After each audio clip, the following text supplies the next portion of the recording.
میرا یقین جو ہے اللہ تعالیٰ کے اوپر جو ہے وہ اس چیز کی گواہی دیتا ہے کہ اللہ تعالیٰ فلسطینیوں کی آواز ضرور سنے گا.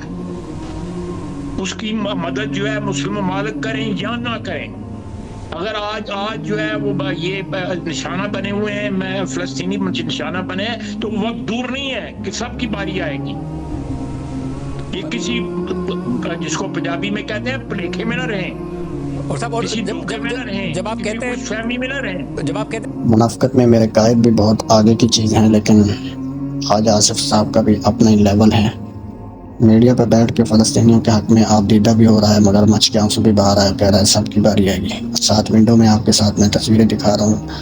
یہ سینیٹر مشتاق احمد صاحب کو فلسطین کے حق میں احتجاج کرنے پر گرفتار کیا گیا تھا. ان کی اہلیہ کو، ان کے بچے کو، ان کے 2 نوجوان شہید کر دیے گئے تھے، ان کے اوپر گاڑی چڑھا دی گئی تھی.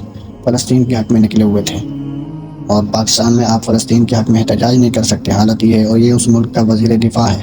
یعنی ان کی منافقت کا لیول دیکھو. یہ پاکستان میں ہوتے تھے عمران خان یہودی ایجنٹ ہوتا ہے، لیکن جب یہ باہر گوروں کے سامنے بیٹھتے ہیں تو عمران خان پکا سچا مسلمان ہوتا ہے، طالبان خان ہوتا ہے، اسلام کا خیر خواہ، افغانستان کا خیر خواہ ہوتا ہے. آپ اس طرح کے بیانات دے کے شاید اپنے جرنیلوں کو، جو کہ آپ کے ماتحت ہیں، یعنی باس ہو کے اپنے ماتحتوں کو بلیک میل کرنے کے لیے اس طرح کے بیانات دے رہا ہے.